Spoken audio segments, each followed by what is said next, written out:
Pasport ham demak 5 yilda almashtirilishi kerak ekan. Pul ishlash, soqqa qilish yo'li bor-ku. O'lganda almashtiriladigan guvohnoma ham har 5 yilda almashtirilishi kerak. Bu qaror ham 2 kunda bekor qilinadigan qaror. Sizlarga nima yaxshiligini men bilaman. Tupoysizlar, hech narsani tushunmaysizlar. Iltimos, xalqni fikrini ham inobatga olaylik. Sizlarda aytganinglar bir tiyin bizga degan o'zini o'rnini bo'shatib qo'ysin. Nuqtai nazar. Rasul Kusherbayev. Shu qoldi endi o'ylab topilmagan jinnilik. Faqat soqqa qilish. Qayerga qarama faqat ana qilish kerak-da, shu yangilik o'ylab topib, faqat shu pul ishlash, soqqa qilish yo'li bor-ku. Endi shu texpasportga yopishdi. Kalla undan boshqasi yetmaydi. Soqqa topishi. Xo'p. Assalomu alaykum. Endi O'zbekistonga avtomobilga texpasport har 5 yilda almashtirilar ekan. Ya'ni mana bu kabi texpasportlar mana plastik kartaga o'xshash ko'rinishda bu zamonaviy chiqarilgan, hamma o'sha dunyoning standartlariga javob beradi deb aytilgan.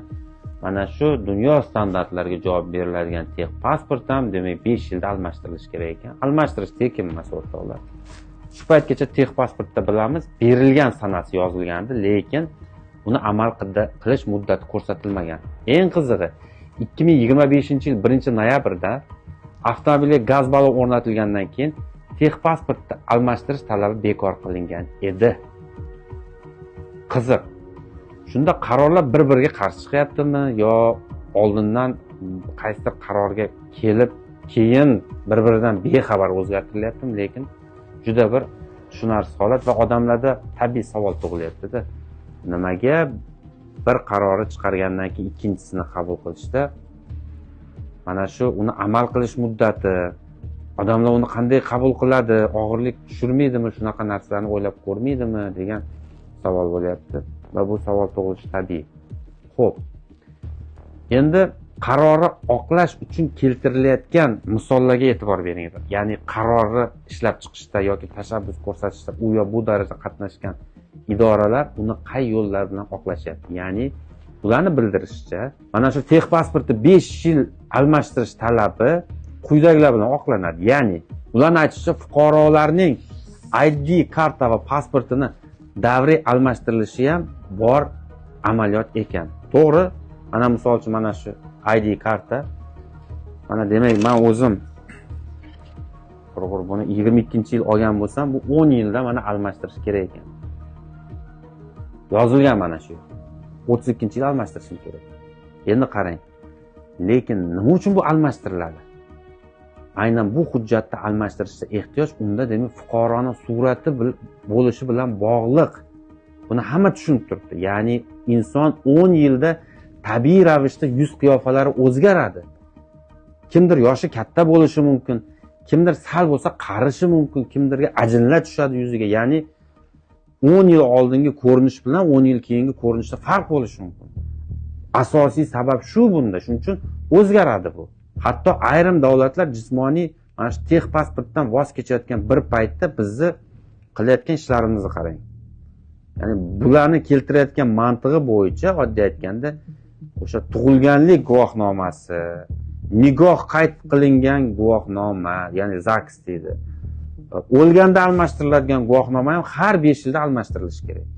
Diplom, shahodatnoma, shu attestat, yana boshqa uyi hujjatlarini, kadastrini ham unda almashtiringlar har 5 yilda.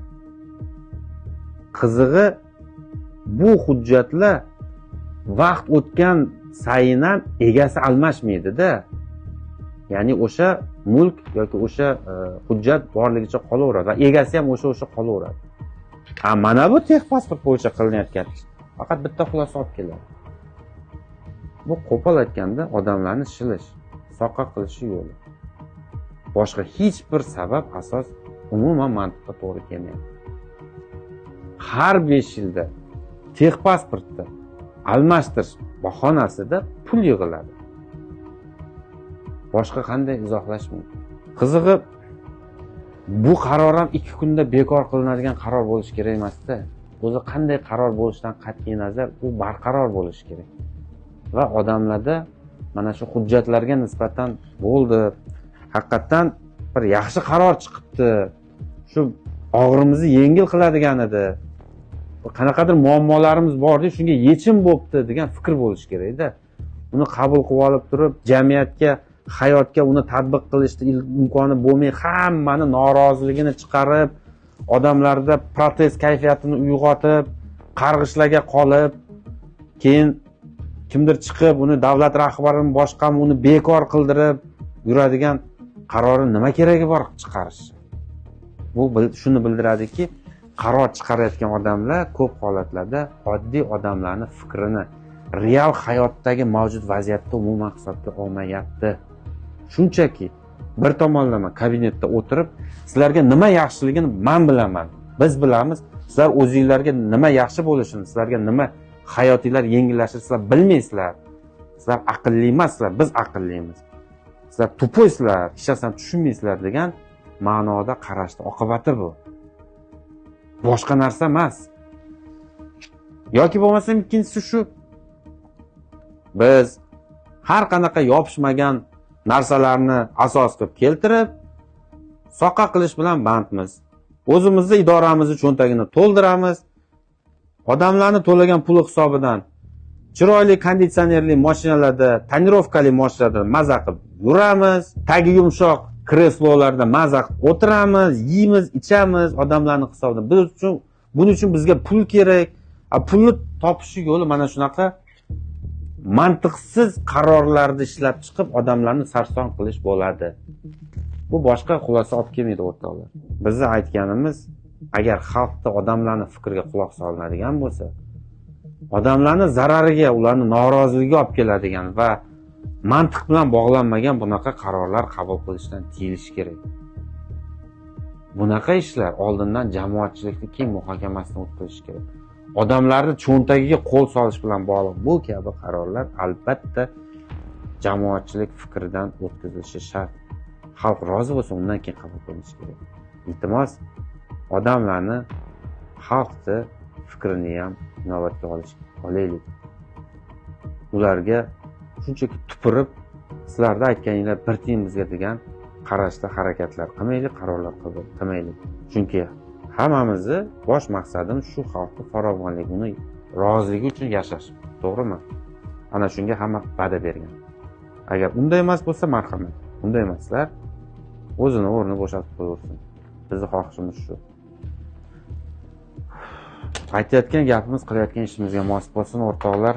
Mana shu olingan texpasportlar ham zamonaviy deyilgani, endi o'sha zamonaviy deb aytilgandek talabga javob berib 10 yil emas, kerak bo'lsa 100 yil tursin.